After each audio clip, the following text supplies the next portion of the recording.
en réaction à ces chiffres et à ces réalités de terrain, à ces propos également. Notre invité sur Europe 1 ce soir. Bonsoir, professeur Bruno Lina.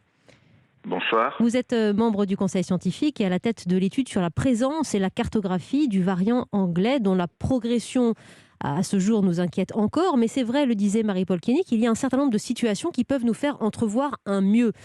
Aux États-Unis, le nombre de contaminations qui baisse de 61% en un mois.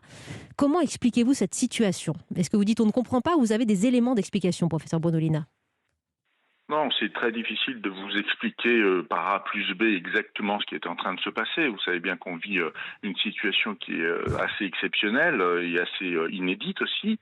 Ce que l'on essaye de comprendre en revanche, c'est qu'est-ce qui fait que la dynamique de ce virus, à certains moments, peut prendre une certaine amplification et de temps en temps faire une pause, voire Mhm. régresser.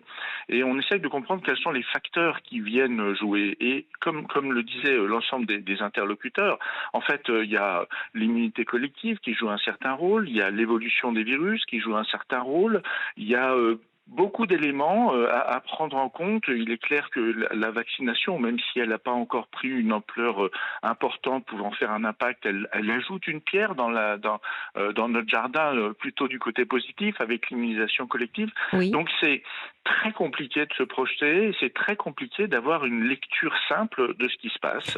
Il faut donc qu'on soit vigilant et qu'on essaye surtout de comprendre la dynamique de ces différents virus et la dynamique de la transmission de ces virus d'une manière générale et d'une manière individuelle. Bien sûr, En fait, oui. pour essayer de vous dire, on a un virus classique, je dirais, qui est le lignage européen, qui est celui avec lequel on était au cours de notre épidémie jusqu'à l'introduction du variant britannique. Eh bien, ces deux virus ont tendance à évoluer un tout petit peu différemment.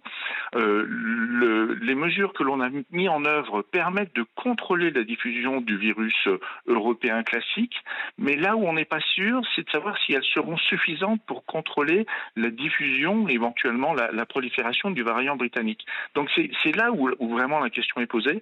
Et le fait d'avoir des études qui nous permettent et un suivi qui nous permettent de regarder le niveau de pénétration de ce virus britannique en France et de le corréler en même temps au taux d'infection, eh bien, ça peut nous donner des éléments clés pour comprendre assez rapidement si effectivement on va être du côté optimiste en disant on va arriver à contrôler avec les mesures que l'on a ici, même si on peut peut-être les renforcer un petit peu plus sans aller jusqu'au confinement, ou inversement dire malgré tout, ce virus évolue trop vite, on n'y arrivera pas avec les mesures que l'on a maintenant et il faudra aller au-delà jusqu'au confinement. Justement, professeur Bruno Lina, c'est vous qui êtes à la tête de cette étude flash sur la présence, la cartographie du variant anglais. 3% des contaminations au début du mois de janvier, près de 20%, on l'a dit le 27 janvier. On en est où aujourd'hui précisément?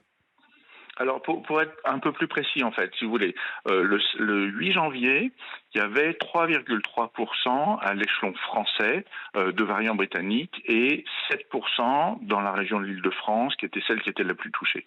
Au 27, quand on a fait la deuxième enquête, au 27 janvier, on était à 13,5% à l'échelon français et proche de 20% en Île-de-France. Donc, et ce virus continue à progresser et on a des données parcellaires intermédiaires qui nous disent que cette proportion augmente encore. Il faut bien comprendre qu'on savait que cette proportion allait augmenter. Mais si cette proportion elle augmente de 50% toutes les semaines ou de 150% toutes les semaines, ça n'est pas la même chose. Et ce que l'on a vu dans certains pays, en particulier, on pense à l'Irlande et au Portugal, c'était des augmentations extrêmement importantes avec un doublement du nombre de ces virus pratiquement toutes les semaines. Or, ce que l'on observe avec notre enquête flash en France, c'est que c'est pas ce niveau de multiplication et c'est pas ce niveau d'augmentation qu'on observe. Mhm. Ça augmente, mais ça augmente moins vite. Ça veut Donc dire, c'est un dernière signal hypothèse, positif. oui, et dernière hypothèse, Brunolina, ça voudrait dire éventuellement que ce virus n'est pas aussi contagieux, ce variant, qu'on ne le pensait? Alors si, il faut bien comprendre que il reste bien avec un niveau de transmission qui est probablement de l'ordre de 40 à 60% supérieur au virus précédent. Mais comme je vous le disais, les mesures que l'on a en place freinent la diffusion de ce virus Mhm. et ces mesures finalement contrebalancent cette augmentation de transmission. Si on n'avait pas le virus britannique, il est probable qu'on aurait aujourd'hui une réduction importante du nombre de cas.